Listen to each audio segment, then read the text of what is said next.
Kubo!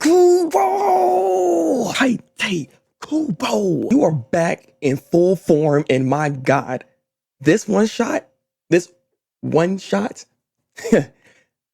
amazing. Just knowing that he hasn't missed a beat with any of the characters is great to see. His art style is still impeccable, and the direction, the story, with where we're going here, it's such a genius idea. This idea is actually so good. And once I break it down, once we talk about this, you're gonna see why I'm like so hyped for this. Because my God, he planted seeds throughout this entire manga to get to this point for this particular art. All right, so we have a lot to talk about when it comes to this manga. There's a lot of discussion. So the first topic I want to talk about first is Kazui Kurosaki. That little boy here, I will just say this right now, he's gonna be the sole reason why everything is back to normal. Because currently how things were set up is that when it comes to captain level spiritual pressure, their spiritual pressure is far too great to go back to the soil. They are, I guess you can say like a class 3 is what they were saying in the translation I was reading.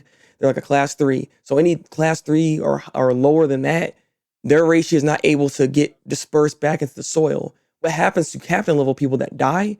They go to hell. So because of this, the reason why I'm saying Kazui is going to be like the key to bringing balance to the world is the fact that he has some form of ability where he's either dispersing the reishi, or he's absorbing reishi, or he's sealing said reishi. I don't know exactly what he's doing, because what we saw at the end of Bleach, he did something to watch his last remnants of spiritual pressure, right?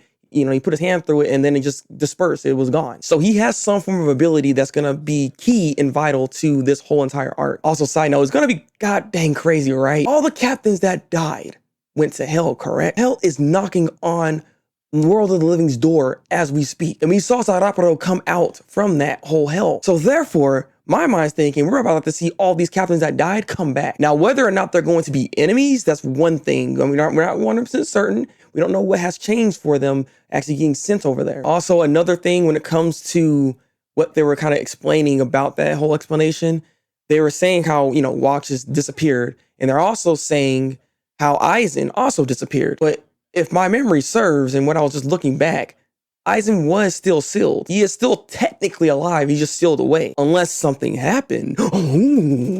Also, going back to the explanation of how reishi is dispersed. So we have like captain levels, any captain levels that die, like I said, they go to hell. But people that are below that, when they don't have that kind of spiritual pressure, they just turn into reishi and they get dispersed, basically, right? So I think that's part of the reason why Kubo couldn't do it. Do what, you ask? He didn't kill Kira. The dude somehow, some way, is still alive. But I think he kept him alive because given this explanation, if he were to have died there, he ain't coming back. And also, we never seen his Bankai. So you know what? He's like, you know, we're going to keep him alive so we can probably show that off. And then, and only then, he's gone. All right, so the next topic I kind of want to talk about is Ichigo himself, not just his, you know, awesome character design. But we see him actually go into his form, you know, Soul Reaper form. And we see that he doesn't have the dual blades that he was rocking towards the end. I'm pretty sure that it was more or less tied to Watch's ability because, you know, Watch was inside of him. Pause. But since Watch is no longer there, I'm assuming, I guess, maybe that energy is no longer there for him to use, which is, I guess, in a way, you would say did he actually get weaker then? So we have a lot of questions when it comes to Ichigo's ability currently as we speak right now. Now, there's one other thing I kind of want to address when it comes to this video here is the fact that the official translation and the fan translation, they were quite different. One of the things I just really didn't like when it comes to the official translation is how they had Kazui and Ichigo talking. The wording and just how they talk to other people, it just seemed very unnatural. Whereas in the fan translation, it was pretty natural. It worked. It worked. But I just wanted to bring that up real quick. So I actually read both of them. So I'll just kind of see what was going on with it and try to compare and contrast just a little. You know, I'm not going to dive too deep into it. And so one of the last things I wanted to talk about when it comes to Bleach here, and this is one of the bombshell things that makes this whole hell arc that's about to happen amazing, and that is Ukitake himself. So as we saw from Thabreakmaster, he was sitting there and he was pretty much saying how Ukitake, you know, he's that guy. And honestly, if you really think about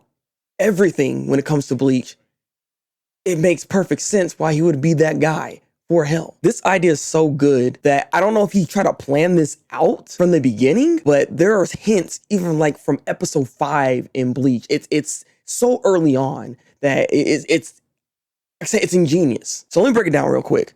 So in episode 5, we see the first instance of the Hellgate, right? When we see that Hellgate open, there is a hand that comes through and stabs that hollow and, you know, gets rid of him. By the way, that hollow's trash. That's why I watched the episode again. Yo, that dude was terrible. But that's not the point.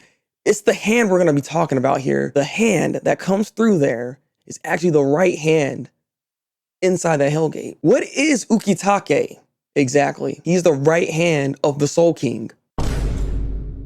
Now we see more into it that they actually show like the sword in the latest chapter here that, you know, is actually Ukitake's like Shikai form sword. Now we're seeing that too. And we don't see his hand this time around. We just see like a little stick and it just appears right through Zaraparo and, you know, goes back in. But still, that was like the first instance that we've seen of it. And it's just very ironic. I feel that it's actually the right hand that comes through that's actually stabbing that hollow. I'm just saying. Another weird kind of hint that kind of came to mind when I was thinking about all this is the fact that Ukitake was always sick. Now, I could be wrong. Maybe they actually explained this at some point, but I can't remember exactly why he was always sick all the time. But the point of that, I feel like, is kind of like a little hint that Ukitake was always knocking on death's door. Now, I could be reaching on that, but it's just something that I had in mind. And I was like, yo, this is actually kind of interesting. So Ukitake is going to play a gigantic role in this whole upcoming arc, and I am looking forward to seeing what kind of form he's going to take, honestly. Whether or not he's going to be a truly bad guy is also just another thing that we got to, you know, keep in mind. All I know is there's so many possibilities right now with how Tite Kubo has written this that we can go anywhere with this. And like, again, it's just so ingenious to actually touch upon this particular idea, given that he introduced it so early on, but never really thoroughly went into hell at all, really. Like, we know very little about hell in general. And I did like the touch with the hell butterflies as well. Just nice icing on the cake. So yeah, as I already said, I'm thoroughly hyped for this arc here. I'm hoping we get to see more, hopefully soon, right? Hopefully really soon. I heard that there's gonna be some type of like exhibition, some type of showing for Bleach, something going on like in like December or so. So we got some time, unfortunately, to wait for more information. Maybe something else might come up though. I don't know, but I will be on the lookout. If I see some stuff or hear some things, follow my Twitter. That's where you'll find it. But yeah, what are your guys' thoughts on this whole goddamn manga? The Return of Riku! Tell me in the comment section down below. Like this video, dislike if you don't hate it. It is what it is. I appreciate you guys coming through either way. So, until next time, guys, break out. Hey, what's going on? What's going on? What's going on? What is going on with me? I think My boy Journal. maybe someone's hacking. You'll never reach the truth. I know, right? You will never get there. What is You don't happening? even have